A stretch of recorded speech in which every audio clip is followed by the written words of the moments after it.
দুনিয়ার জিন্দেগিতে যেদিন আসলেন, মাত্র 6 বছর বয়স সময়কালীন মাকেও দুনিয়ার থেকে হারায় ফেললেন, বাবাও দুনিয়ার থেকে বিদায় হয়ে চলে গেল। যিনি আদরের একমাত্র মানুষ মা, তিনিও দুনিয়ার থেকে বিদায় হয়ে চলে গেল। ভাইজান, আমার আপনার পয়গম্বর সাইয়্যিদুল মুরসালিন খাতামুন নবীনকে এই সময়ের জন্য সান্ত্বনা, এই সময়ের জন্য ভালোবাসার মহব্বত করতেছেন দাদা আব্দুল মুত্তালিব। ছোট্ট করে মুত্তালিব আমার আপনার পয়গম্বরকে কি রকম ভালোবাসতেন, কি রকম মহব্বত করতেন, একটুখানি বলে সামনের দিকে অগ্রসর হই। বাবান, তিনি তো পয়গম্বরকে বড় মহব্বত করতেন। কেন মহব্বত করতেন? আমার নাতির বাবাও নাই, মাও নাই, আমিও যদি তার অবজ্ঞা করি, তাচ্ছিল্য করি, অনীহা করি, তিনি কার কাছে দাঁড়াবে? ভাইজান, মোত্তালেব যখন দাদা ভাইকে বড় আদর করতেছিল, মহব্বত করতেছিল, এই আদর, এই মহব্বত, এই ভালোবাসা বেশি দিন টিকলো না। অল্প কয়েকদিনের ব্যবধানে দাদা আব্দুল মুত্তালিবকেও আল্লাহ পাক দুনিয়ার থেকে নিয়ে নিলেন। দাদা যেদিন দুনিয়ার থেকে বিদায় হয়ে চলে গেলেন, পয়গম্বরকে তেনার চাচা ডাকে আবু তালেব। তেনার চাচা ডাকতেছে, আয় বাবা মোহাম্মদ, আমার বুকের মধ্যে আয়। বাবা দুনিয়ার থেকে বিদায় হয়ে চলে গেছে, মনের মধ্যে দুঃখ নিও না, কষ্ট নিও না, আফসোস করিও না। চিরদিন কারো বাবা, কারো মা, কারো আত্মীয় চিরদিন কারো কাছে থাকে না, চিরদিন কেউ থাকে না, থাকবার জায়গাও না। বাবারে আয়, আমি তোকে আমার বুকের মধ্যে আগলি দিয়ে রাখবো। মক্কার একটা কোনা, মক্কার একটা আঘাত আমি তোর শরীরে লাগতে দেব না। একটু জোরে কন্যা সুবহানাল্লাহ।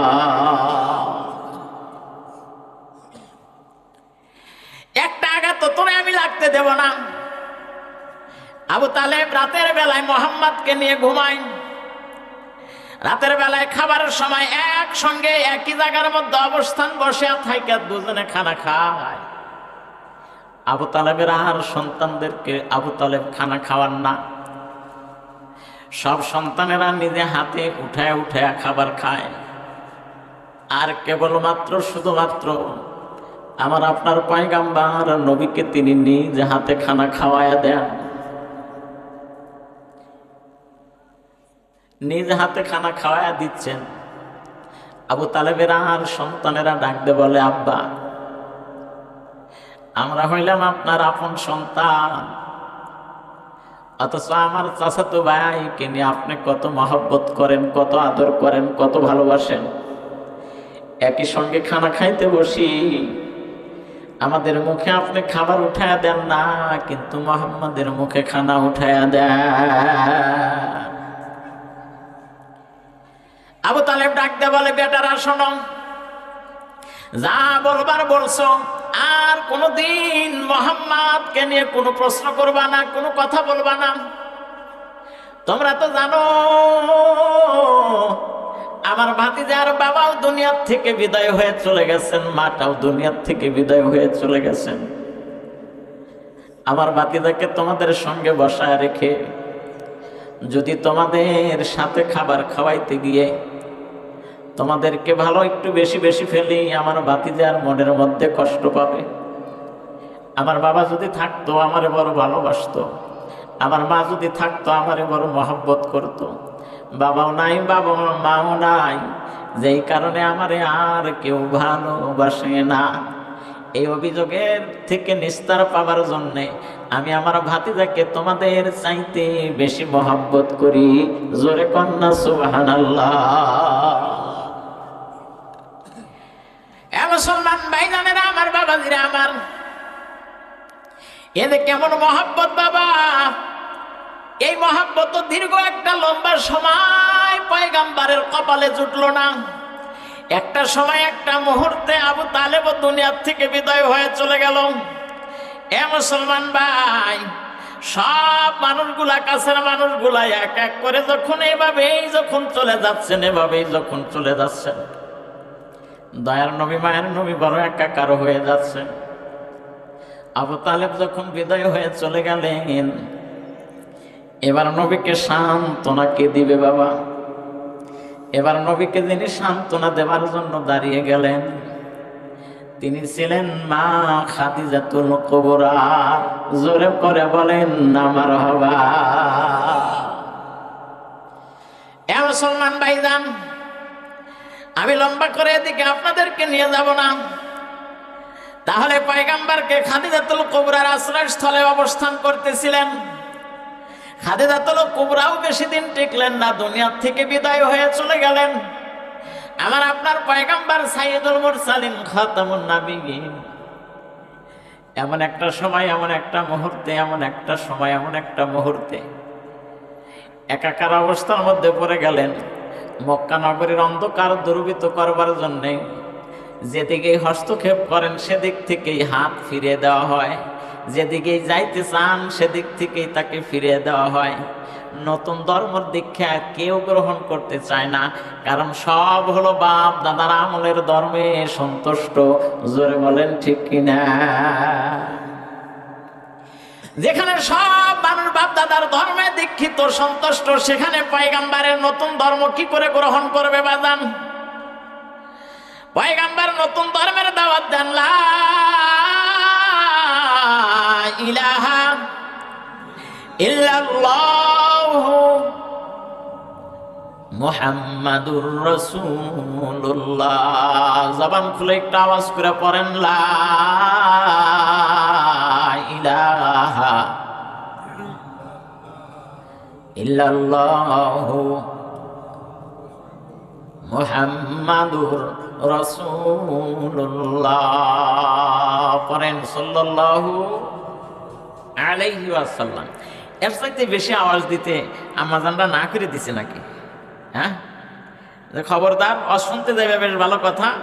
আমার সামনে যেমন বড় গলায় কথা বলো, আজ জানি বড় গলায় কই না নাকি কয়? হ্যাঁ, বেশ ভালো। আমাদের কথা শোনাও দরকার নাকি কয়? কারণ তারা হলো বাড়ির সরকার। যতই বাহাদুরি করি ওই জায়গায় বাহাদুরি থাকে না। মুসলমান ভাইজানেরা আমার, বাবাজিরা আমার, তাহলে সাইয়্যিদুল মুরসালিন খাতামুন নাবিয়্যিন রাহমাতাল লিল আলামিন, যিনি সিরাজাম বাশিরা, যিনি সিরাজাম মুনীরা, একমাত্র আমার আপনার কান্ডারি, একমাত্র আমার আপনাকে যিনি শাফায়াত করে নাজাতের ফয়সালা করে দিবেন, এনার নতুন ধর্ম মক্কা নগরীতে যেখানেই পেশ করেন সেখানকার মানুষরাই তাকে আক্রমণ করার চেষ্টা করে। এতদিন পর তুমি কোন জায়গা থেকে আসলে? তোমাকে তো খুব ভালো মনে করেছিলাম। তোমার মতন সন্তান হয় না, তোমার মতন আদতওয়ালা মানুষ হয় না, তোমার মতন ব্যবহারপূর্ণ মানুষ হয় না। এত সুন্দর, এত অমায়িক ব্যবহার তোমার, তোমার কথাবার্তা বড় চমৎকার, তোমার সব কিছু চমৎকার ভালো। কিন্তু যখন তুমি বলছো লা ইলাহা ইল্লাল্লাহ, তখন এটা আমাদের কাছে মনোভূত হয় নাই, ভালো লাগে নাই। বাজান, আমার কথা বুঝে থাকলে বলেন, ইসলাম ধর্ম এটা মানার মধ্যে সে ভালো, না মানার মধ্যে ভালো আসার কোনো সুযোগ নাই। মুসলমান ভাইজানেরা আমার, বাবাজিরা আমার, আমার আপনার পয়গম্বর মক্কা নগরীতে নিজের দাওয়াত দিতেছিলেন। কেউ তার দাওয়াত গ্রহণ করে না, অবজ্ঞা করে, অনীহা করে, তাচ্ছিল্য করে। কেউ পাগল বলে, কেউ ধমক দেয়, কেউ বা থুতু নিক্ষেপ করে। এভাবেই তার জীবন যাপন চলতেছে। কিন্তু তিনি তেনার হাল কখনো ছেড়ে দিচ্ছেন না। তিনি অটুট ভাবে অটল অবস্থায় অবস্থিত রয়েছেন। ভাইজান, তিনি এমন একজন পয়গম্বর, তিনি এমন একজন নবী, যেনাকে আল্লাহ সুবহানাহু ওয়া তাআলা জীবনের সমস্ত দুঃখের অবসান ঘটাবার লক্ষ্যে নিজে দাওয়াত করে তার বাড়িতে নিয়েছে। আরেকটু জোরে কন। কারণ এই মুহূর্তে, এই সময় তার সান্ত্বনা কে দিবে? তার জীবনে যত দুঃখ আছে, দুর্দশা আছে, হতাশা আছে, আমরা যুবক মানুষ, আমাদের যুবকদের দুঃখ হইলে রাত্রি 12টার পরে মাও যখন ঘুমায়, বাবাও যখন ঘুমায়, তখন অনলাইনে বান্ধবীরে কল দিলে সান্ত্বনা দেয়। কথা কন না কে? বান্ধবী সান্ত্বনা দেয়, কষ্ট নিও না, মনে কিছু করো না, আর তো কয়েকদিন, তারপরেই তো আমি আসতেছি। এই যে সান্ত্বনা পাইলেন। বুড়া মানুষটাও যখন দুঃখে দুর্দশা হয়, তখন ওই দাদারে সান্ত্বনা দেয় আমার দাদি। আবার আমার বাবার মনের মধ্যে যখন দুঃখ দুর্দশা সে উপস্থিত হয়ে যায়, তখন আমার ওই বাবারেও সান্ত্বনা দেয় আমার মা। দুঃখ নেবেন না, কষ্ট নেবেন না, দুনিয়ার এই ক্ষণস্থায়ী জিন্দেগি, কখনো সুখ, কখনো দুঃখ, কখনো হাসি, কখনো কান্না, এই নিয়েই দুনিয়ার বসবাস। জোরে বলেন ঠিক কিনা? তাহলে দুনিয়ায় দুঃখের মধ্যে পড়লে কেউ না কেউ সান্ত্বনা দেয়, ভালোবাসা প্রকাশ করে। রহমাতুল লিল আলামিনের এই লম্বা একটা জীবদ্দশায় তেনার যে দুঃখ, তেনার যে কষ্ট, তেনাকে সান্ত্বনা দুনিয়ার কোনো মানুষ দ্বারা দেওয়া হবে না। তেনার কষ্টের প্রতিশ্রুতি, তেনার কষ্টের প্রতিদান স্বয়ং আল্লাহ পাক তার সাথে দিদার দিয়ে, সাক্ষাৎ দিয়ে ধন্য করবে। জোরে কন্যা মারহাবা, আর একটু জোরে কন মারহাবা। এমন একজন নবীকে আমরা দেখতে চাই কি চাই না? দেখতে চাই কি চাই না? এমন একজন নবীর দেখা আমরা চাই, দেখতেও আমরা চাই। যদি নবীর দেখতে চাই, নবীর দেখা যদি আমরা পেতে চাই, তাহলে আমার মন মস্তিষ্ক অনুযায়ী চললে অবশ্যই দেখা দিবে। হ্যাঁ, আমার মন মস্তিষ্ক অনুযায়ী চললে দেখার কোনো সুযোগ? চলতে হবে আল্লাহ পাকের হুকুমে আর পয়গাম্বারের তরিকা মোতাবেক আমার জীবনকে সাজাইতে হবে।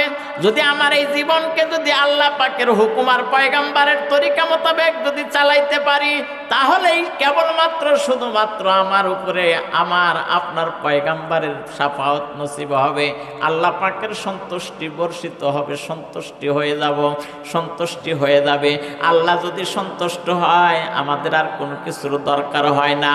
আল্লাহ পাক যদি অসন্তুষ্ট হয়, দুনিয়ার সব মানুষ সন্তুষ্ট হলেও কিচ্ছু হবে না।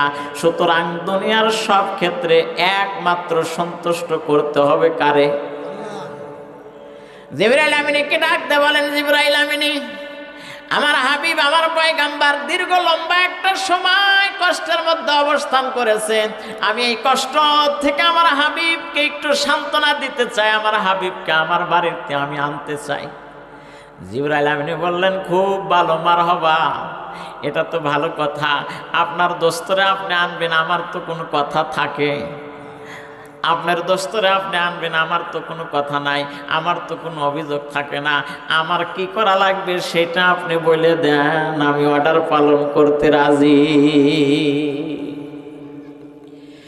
মুসলমান ভাইজানেরা, আমার বাবাজিরা আমার, আল্লাহ পাক বলেন, যাও তাড়াতাড়ি উম্মে হানি ঘরের মধ্যে আমার হাবিব, আমার পয়গাম্বার ঘুমায় আছে।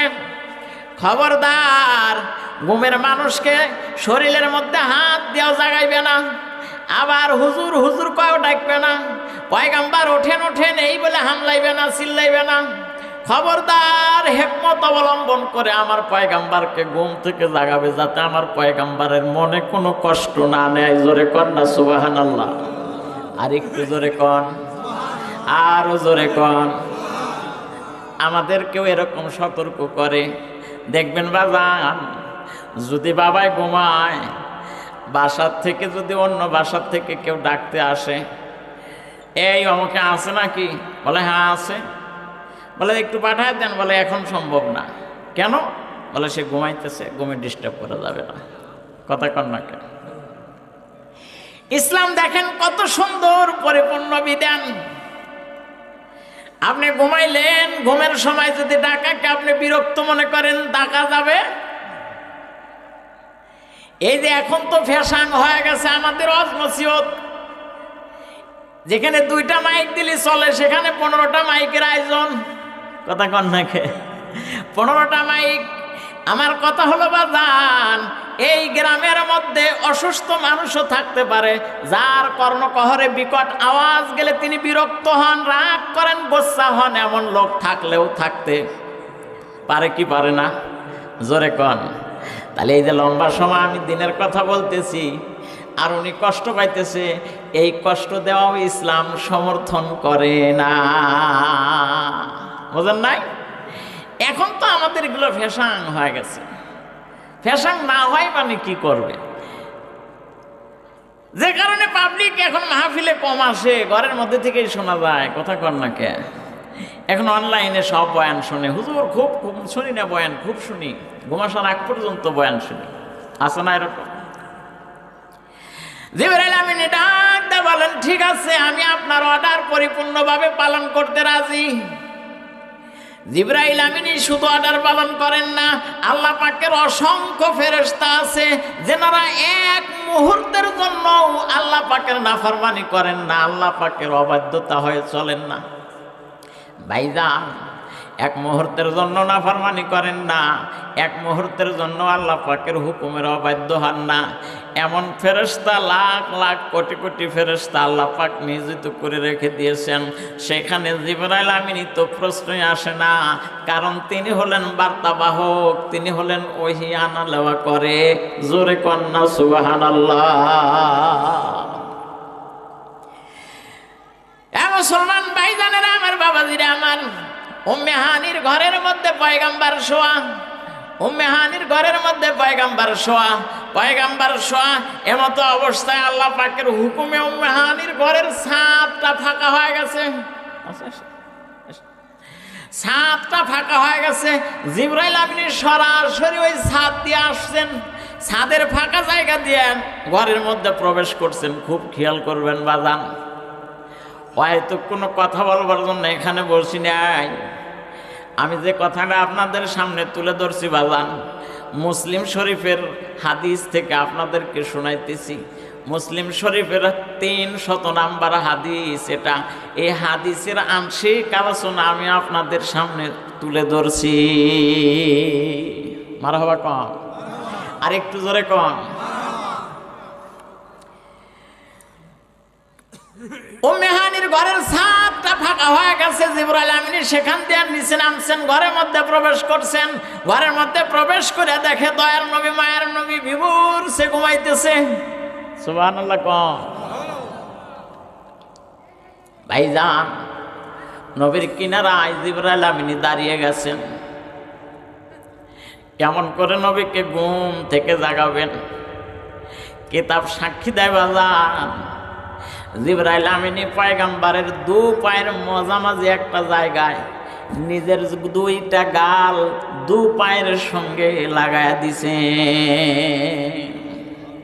ঘুমের থেকে জাগ্রত হয়ে আশ্চর্য হইলেন। কেন আশ্চর্য হইলেন? এক পার্শ্ববর্তী জায়গায় জিবরাইল আমিন দাঁড়ায় আছেন, দুই আমি যে ঘরের মধ্যে শুয়ে আছি ওই ঘরের ছাদ ফাঁকা হয়ে গেছে। আশ্চর্য বোধ হলেন। ভাইজান, নবী সহজে অনুধাবন করতে পারলেন আজকে কোনো একটা আমার সাথে হতে যাচ্ছে যেটা খুব তাড়াতাড়ি সংগঠিত হবে। সুবহানাল্লাহ। কারণ এই সিমটম দেখে পয়গম্বর বুঝতে পেরেছেন নিশ্চয় আমার সাথে আজকে কিছু ঘটবে। অনেক সন্তান উপলব্ধি করতে পারে রাত্রি বাসার মধ্যে যদি গভীর রাত্রিতে আসে, বাবা লাঠি হাতের মধ্যে করে পাইচারি যখন করে, মেজাজ যদি একটু গরম হয়, চোখ যদি একটু বড় হয়, সন্তানও সহজ অনুধাবন করতে পারে আজকে আমার অবস্থা খারাপ আছে।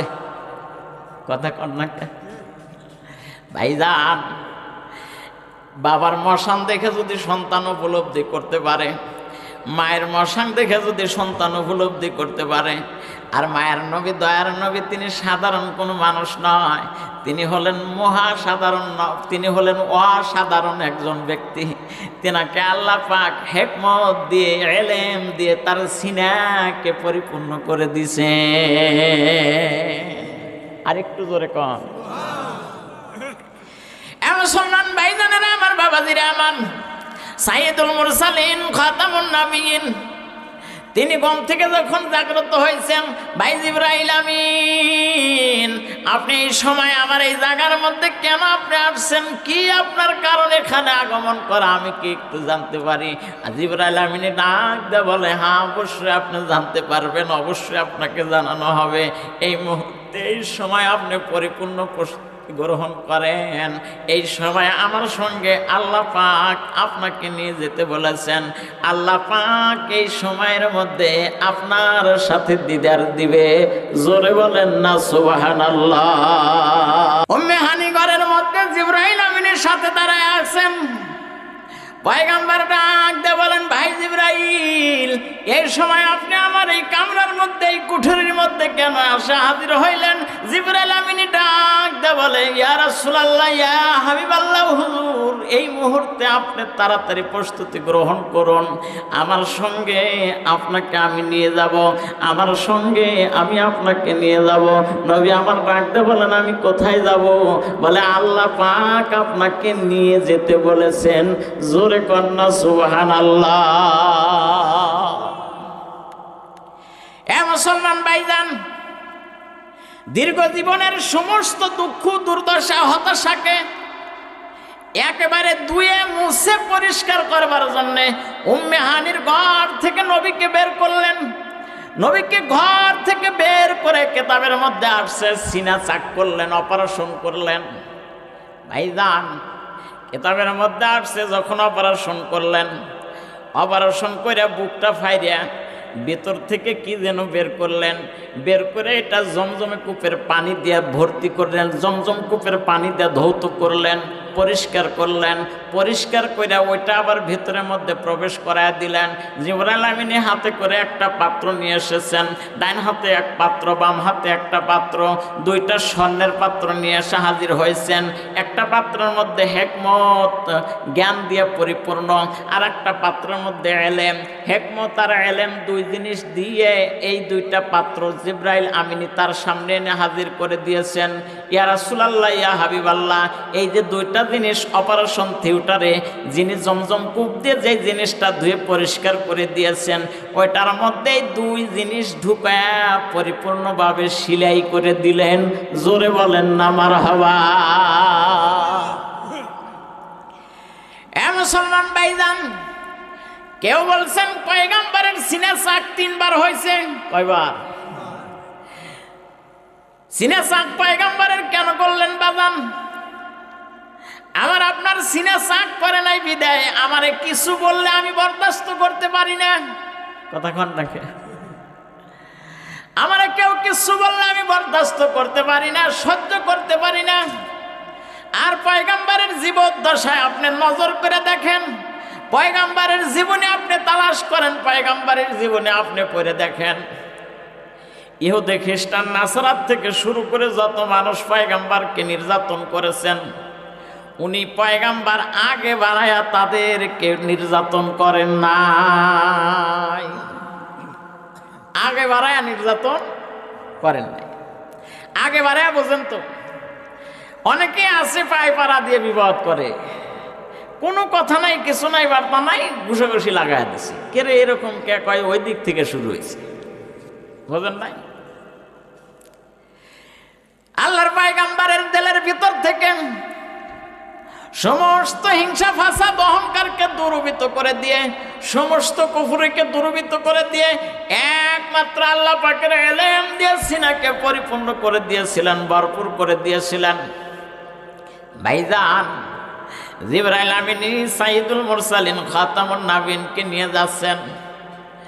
ভাইজান, এখানে বাইতুল মাকদাস, বাইতুল আকসাতে নিয়ে গেছেন। বাইতুল আকসা থেকে ওখানে নামাজ পড়ছেন আল্লাহর পয়গম্বর। নামাজ পড়ে ওখান থেকে জিবরাইল আমিনী একটা বোরাক দিয়েছেন, যেটা কিতাবের মধ্যে আসছেন। বোরাকের বর্ণনা এরকম এসেছেন যে গাধার চাইতে একটু বড় আর খচ্চরের চাইতে একটু ছোট, এরকম একটা বোরাক, সাদা রঙের। আমাদের অনেকের বাড়িতে ক্যালেন্ডারে আছে, ওই লেডিসের লাগাও দেখা যায়, ওই রকম না, গোড়ায়, কিন্তু গোড়াটা একবার মনে হইতেছে মিয়া মানুষ। কথা কন না কে? আরো সাজায় গুজায় ছবি তুলে দিছে, ওইরকম না। এটা হাদিসের মধ্যে আসছে, এটা এক লাফে বিদ্যুতের যত গতি, এর চাইতে বেশি গতি একটা লাফের মধ্যে আল্লাহ পাক দিয়ে দিছে। আরেকটু জোরে কন সুবহানাল্লাহ। এত গতিতে এই বোরাক বাহনটা চলে, এত গতিতে। এত গতিতে যদি না চলতো তাহলে একটা সময় একটা মিনিটের মধ্যে এক রজনীতে ঘুরে আসা কি করে সম্ভব হয়? মুসলমান ভাইজানেরা, আমার বাবাজিরা, আমার সাইয়্যিদুল মুরসালিন খাতামুন নবীনকে জিবরাইল আমিনী সেই বোরাক নামক বাহনের উপরে আরোহণ করে যখন নিয়ে যাচ্ছেন, বাজান চলতেছেন, নির্দিষ্ট একটা জায়গার মধ্যে গিয়ে আল্লাহর পয়গম্বরকে জিবরাইল আমিনী ডাকতে বলেন, আমি এখান থেকে আর সামনের দিকে অগ্রসর হতে পারবো না, কারণ এখান থেকে সামনের দিকে অগ্রসর হওয়ার পারমিশন আমাকে দেওয়া হয় নাই। আওয়াজ করে বলেন না মারহাবা। এখান থেকে সামনে যাওয়ার কোনো পারমিশন আমাকে দেওয়া হয়। কেন পারমিশন দেওয়া হয় নাই? কিতাবের মধ্যে আসছে বাজান, জমিন থেকে প্রথম আসমান, এটা 500 বছরের রাস্তা। প্রথম আসমানটা আবার 500 বছরের রাস্তার সমপরিমাণ মোটা। তার মানে জমিন থেকে প্রথম আসমানটা যে পরিমাণ ফাঁকা, প্রথম আসমানটা পুর মোটা হলো এরকম ফাঁকা সমপরিমাণ, আবার পুর মোটা। এরকম ভাবে 1টা 2টা 3টা 4টা 5টা 7টা আসমান আল্লাহ পাক দিয়েছেন। এই 7 আসমান ভেদ করে আল্লাহর পয়গম্বরকে নিয়েছেন, যেটা আজ পর্যন্ত দুনিয়ার কোনো বৈজ্ঞানিক, দুনিয়ার কোনো দার্শনিকের সম্ভব হওয়ার কথা।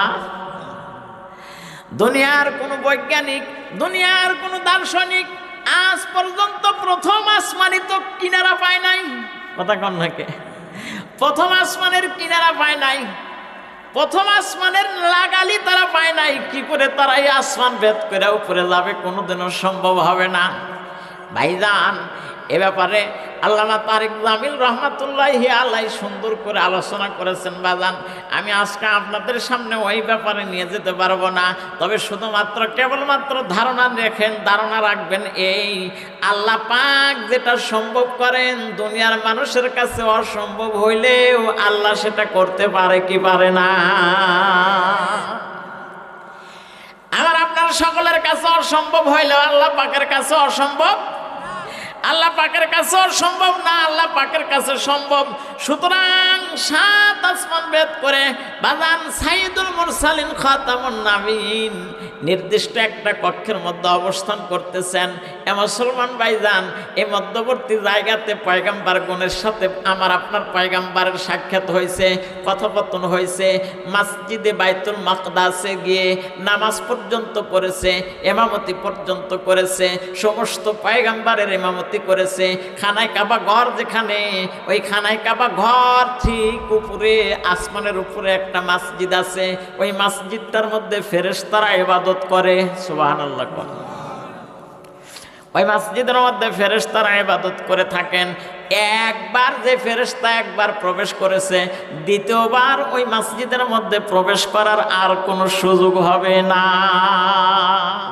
এত আল্লাহ পাকের ফেরেশতা। একবার যে ফেরেশতা প্রবেশ করেছেন, দ্বিতীয়বার আর প্রবেশ করার কোনো সুযোগ, এত ফেরেশতা আল্লাহ পাক তৈরি করে রেখে দিয়েছেন। সেই জায়গার মধ্যে জিবরাইল আমিনী নয়, আমার আপনার পয়গম্বর সাইয়্যিদুল মুরসালিন খাতামুন নবীন সেখানে অবস্থান করেছেন। এ মুসলমান ভাইজান, এই যে মাঝে ঘাটে ঘাটে পয়গম্বরগণের সাথে সাক্ষাৎ হয়েছেন, যদি অল্প অল্প করে সময় দেয় তাও তো লম্বা একটা সময় সেখানে চলে যায়। বাজান, প্রত্যেক পয়গম্বরের সাথে কথাবার্তা ব্যক্ত করেছেন, অল্প করে সময় দিয়ে হলেও কথা ব্যক্ত করেছেন। এটা কেমন করে সম্ভব হলো বাজান? এটা সম্ভব হয় এজন্যে আল্লাহ পাক বলেছে, এটা আমার কাছে সহজ, আমার কাছে এহসান, আমার কাছে এটা কঠিন নয়। তোমাদের দিমাগে এটা আসবে না, কিন্তু আমি এটা করেছি। জোরে কন্যা সুবহানাল্লাহ। তোমাদের দিমাগে এটা হবে না, তোমাদের দিমাগে এটা সম্ভব নয়। আমাদের মতন মানুষগুলোর কাছে এটা এসে বললে আমরা হাইসে উড়াই দিতাম। কথা কন নাকি? নবী সফর শেষ করে আসছেন, আয়েশা যখন বলছেন, মসজিদের নববীর মধ্যে এসে ব্যক্ত করছেন, এই শুনছো? বলে কি? বলে আমি গত রজনীতে আমার ঘরের ভিতর থেকে জিবরাইল আমিন আমার সঙ্গে করে নিয়ে চলে গেছি আসমানে। সেখানে জান্নাত জাহান্নাম দোজখ সব কিছু দেখে আমি আবার সশরীরে জাগা মতো ফিরে এসেছি। সব মানুষ কয় এতদিন যাও মানে ভালো ছিল, এখন পয়গাম্বার পাগল হয়ে গেছে। কি হয়ে গেছে? এ মুসলমান ভাইজান, আল্লাহ সুবহানাহু ওয়া তাআলা তার হাবিবুল্লাহকে, তার পয়গম্বরকে এইবার বিশেষ মেহমান বানায় জিবরাইল আমিনেরও কোনো পারমিশন নাই জায়গার মধ্যে আসা। জিবরাইল আমিনকে বলল, তোমার আসা শেষ, তুমি ওখান পর্যন্তই তোমার সমাপন। এখন আমার হাবিবকে আমি আমার কুদরতিভাবে নিয়ে আসবো। জোরে কন্যা সুবহানাল্লাহ। এ মুসলমান ভাইজান, কিতাবের মধ্যে আসছেন বাজান, ওইখান থেকে আল্লাহ পাক কুদরতি এক বাহন দিয়ে আবার তেনার কাছে নিয়ে গেছেন, তেনার কাছে চলে গেছেন। পয়গম্বরের কথা কি করে ব্যক্ত করতে পারবো বাজান? পয়গম্বর তো সশরীরেই মেরাজটা করেছেন। অনেকে বলে স্বপ্নে যুগে, কিন্তু অধিকাংশ মুফাসসিরিন কেরাম বলেছেন এটা স্বপ্নে যুগে নয়, এটা সশরীরে হয়েছে। জোরে কন্যা সুবহানাল্লাহ। লম্বা কথা বাজান, এক একটা আংশিক নিয়ে কথা বলতে গেলে অনেক সময় চলে যাবে, লম্বা করে কথা বলার কোনো সুযোগ নাই। পয়গম্বর যখন আল্লাহ পাকের সামনে গিয়ে হাজির হয়ে গেছেন, যত কাছে বসা যায়, কিতাবের মধ্যে আসছে আপনার সামনে আমিও সামনে, সামনাসামনি যত কাছে বসা যায়, যত কাছে ঘেঁষা যায়, এত কাছে থাইকে আল্লাহর পয়গম্বর কথা বলেছেন। আর একটু জোরে কন, আরো জোরে কন। এত কাছে থেকে আল্লাহর পয়গম্বর কথা বলছেন। কথা বলার একটা পর্যায়ে একটা সময় হাবিবুল্লাহকে জিজ্ঞাসা করেছেন, পয়গম্বর আপনি আমার দোস্ত, আমি আপনার দোস্ত, দোস্তর বাসায় গেলে কত খাবার দাবার নিয়ে যায়, আপনি জায়গার মধ্যে কি নিয়ে আসছেন? কথা কন মারহাবা। আর একটু জোরে কন মারহাবা। আপনি জায়গার মধ্যে কি নিয়ে আসছেন? পয়গম্বর ডাকতে বলে, আল্লাহ আমি শূন্য হাতে আসি নাই, আমি আপনার জন্য হাদিয়া তহবা নিয়ে আসছি। জোরে কন্যা সুবহানাল্লাহ। হাদিয়া তহবা কি নিয়ে আসছেন? আল্লাহর পয়গম্বর বলেন, আত্তাহিয়াতু লিল্লাহি ওয়াসসালাওয়াতু ওয়াত-তাইয়্যিবাত। মারহাবা কন। কিন্তু পয়গম্বর বাজান মুসা পয়গম্বরের সাথে সাক্ষাৎ হবার কারণে একবার, দুইবার, তিনবার, পাঁচবার, এইভাবে 9 বার আল্লাহর কাছে গেছেন আর আসছেন। কিসের জন্য? 50 ওয়াক্ত নামাজ আপনার উম্মত পড়তে পারবে না। আপনার উম্মতের চাইতে আমার উম্মত শক্তিশালী ছিল, সুতরাং আমার উম্মত 2 ওয়াক্ত নামাজই আদায় করতে পারে নাই। আপনার উম্মত 50 ওয়াক্ত নামাজ কি করে আদায় করবে? আপনি যান তাড়াতাড়ি করে কমায় নিয়ে আসেন। একবার করে যায় 5 ওয়াক্ত করে কমায় আসে, একবার করে যায় 5 করে কমায় আসে। এইভাবে 9 বার পর্যন্ত যখন গেছেন, 10 বারের 12 যাইতে বলছেন, আপনি আবার যান, বলে আমি আর যাইতে পারবো না। এত বারবার যাইতে আমার এখন এতেস্তা লাগতেছে, লজ্জা লাগতেছে, আমি বারবার আর যাইতে পারবো না।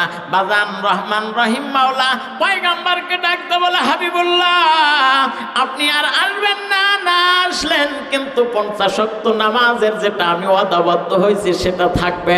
5 ওয়াক্ত নামাজ আপনার উম্মতের বেটে বেটিরা পড়বে। আমি আল্লাহ পাক 50 ওয়াক্ত নামাজ পড়ার সওয়াব দিয়ে দেব। জোরে কান্না সুবহানাল্লাহ।